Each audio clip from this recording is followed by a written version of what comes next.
Okay, good evening, everybody. My name is Gavin, and I'm a concierge. Today, I'm coming here because I have 6 doubts, which I believe if I get the right answer, I'm ready to convert and accept to Islam.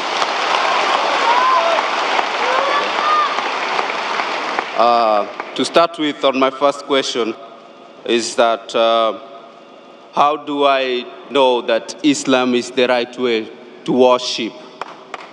And I will follow that question with the second question, which goes like, how do I know that the message I'm conveying is going to God? Okay? And my third question, since Dr. Zakir, I've been listening to you before, you have said before and you have preached that there's no way you can go to heaven without strictly abiding to the commandments that were given to Moses. In the present world and challenges with the media, with everything that comes along to our life in our present day, how do we abide to this law? And does God forgive you if you repeatedly make mistakes and repent? Brother wants to give in 2 parts. He wants to ask 6 questions. The first 3 questions, brother asked, that how do I know in Islam the worship is correct? It can be understood as how we worship in Islam, is that correct? Or it can mean that is Islam the correct religion? What do you mean? Do you want to know that the way you worship in Islam, is it the right way, or is Islam the correct religion of worship? The first question the brother asked, he wants to know how will he come to know that is Islam the correct religion we should follow? And the second part that is similar, that how will you come to know that Islam is the truth? Exactly. And the third that he said, I said in one of my speech, that Jesus Christ, peace be upon him, said that if you want to enter Jannah, you should keep all the commandments and follow all the laws mentioned in the Old Testament. How in this age can we follow all the laws of the Old Testament? I will try and club the first 2 questions together. That how do you know that Islam is the correct religion to worship? And how do you know that Islam is the truth? Islam comes from the word salam, which means peace. It is also derived from the Arabic word silm, which means to submit your will to God. Islam means peace acquired by submitting your will to Almighty God. And for any book to claim that it is a message from God, for any religion to prove that it is from Almighty God, this revelation, this book, this religion should stand the test of time. Previously, it was the age of miracles. And the glorious Qur'an is the miracle of miracles. Later on came the age of literature and poetry. Muslim and non-Muslim Arabic scholars alike, they claim the glorious Qur'an to be the best Arabic literature available on the face of the earth. But today, if a religious book says in a very poetic fashion, the world is flat, will a mortal man believe? But natural, no. Because today is the age of science and technology. So if we put this test of science and technology to all the religious scriptures that we have today, of the different religions of the world, all of them fail the test except the Quran. And I've given a lecture on the topic Quran and modern science, compatible or incompatible. Time does not permit me to give a full lecture in this question and answer session. But I'd like to mention that Albert Einstein said, the famous physicist and the Nobel Prize winner, that science without religion is lame, and religion without science is blind. Let me remind you, the glorious Quran is not a book of science, S-C-I-E-N-C-E, but it's a book of signs, S-I-G-N-S. And there are more than 6,000 signs, more than 6,000 ayats in the glorious Quran, out of which more than 1,000 speak about science. Now, if you compare the scientific facts that we have come to know, we find that what science has discovered recently, maybe 50 years back, 100 years back, 200 years back, 400 years back, the glorious Quran has mentioned 1400 years ago. The Quran speaks about the creation of the universe in Surah Anbiya, chapter number 21, verse number 30. What the scientists discovered recently about the Big Bang. What they discovered 50 years back is mentioned in the Quran 1400 years ago. We came to know that the earth is spherical in 1577 when Sir Francis Drake sailed around the earth.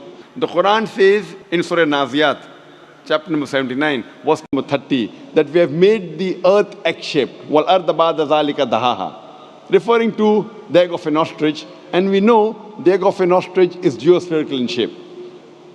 We previously thought that the light of the moon was its own light. Recently we came to know 100 years back, 200 years back, 300 years back, that the light of the moon is reflected light, not its own light. This is mentioned in the Quran 14 years ago in Surah Furqan, chapter number 25, verse number 61. So who could have mentioned all these facts in the Quran which we came to know recently? Previously when I was in school, I had learned that the sun revolves but does not rotate about its own axis. Quran mentioned in Surah Anbiya, chapter 21, verse number 33, that the sun besides revolving, it also rotates about its axis. Today science has come to know that besides the sun revolving, it even rotates about its axis, which is mentioned in the Quran 14 years ago. In this way, the Quran speaks about botany, about biology, about zoology, about embryology, about genetics, all which we came to know recently in science, 50 years back, 100 years back, 300 years back, 500 years back. So if we put this test of science today to all the religious scriptures, the only religious scripture that passes this test is the glorious Quran. Today, science hasn't advanced so much that it knows everything. So I tell the people that if you analyze the Quran, we come to know approximately 80% what the Quran speaks about science. Today, science has confirmed it is 100% correct. There may be about 20% which is ambiguous, neither right, neither wrong. So my logic says when 80% is 100% correct, the balance 20% inshallah will also be correct. So it is a logical belief. There is not a single verse in the Quran which has been disproved by scientific fact. There may be hypotheses which may not agree with the Quran, but there is not a single verse in the Quran which is disproved by any scientific fact. So based on this, if we put this test to any scripture, the only religion, the only scripture that passes this test is Islam and Quran.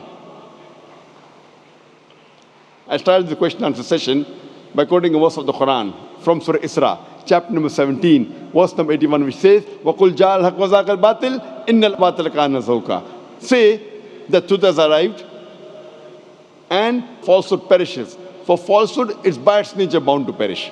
So if you put this test, the only religion that passes the test, the only truthful religion which is not corrupted, that's the reason William Moore said that the only religious scripture, he said 200 years back, being a critic of Islam, the only religious scripture that has not been altered and has maintained its pure form for 1200 years, it is the glorious Quran. So based on these facts, the only religion we can think and can understand and can believe it is truthful and correct, it is the Quran. As far as the third question is concerned, that I had mentioned in my speech that Jesus Christ, peace be upon him, said that you have to follow the commandments in the Old Testament. I was quoting the verse of the Bible, Gospel of Matthew, chapter number 5, verse number 17 to 20, where Jesus Christ, peace be upon him, says that unless your righteousness exceeds the righteousness of the scribes and the Pharisees, in no way shall you enter the kingdom of heaven. So if you have to be a good Christian at the time of Jesus Christ, peace be upon him, if you want to enter paradise, you have to follow all the commandments of the Old Testament. You cannot break a single jot or a tittle. If you do that, you shall be called least in the kingdom of heaven. So based on this verse of the Bible of Gospel of Matthew, chapter 5, verse 17 to 20, you have to follow each and every law of the Old Testament. And your question was very good and very logical.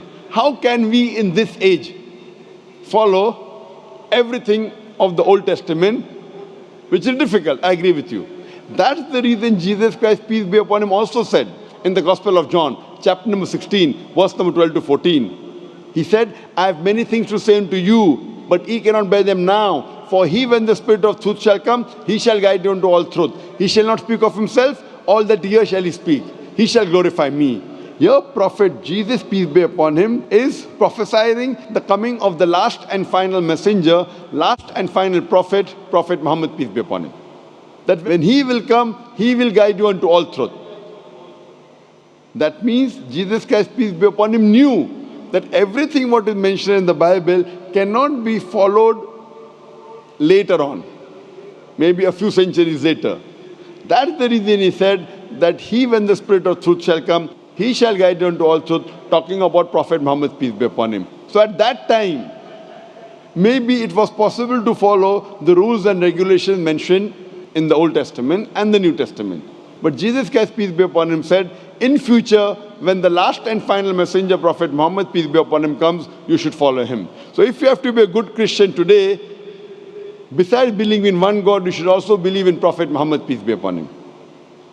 Hope that answers the question, brother. You want to ask the question? The other question is, coming from a Christian background with a Christian family, how will I adapt or connect to my family if I convert to Islam and having two different faiths in the same compound? Brother asked the question that if I convert to Islam, how will I connect with my family having two different faiths?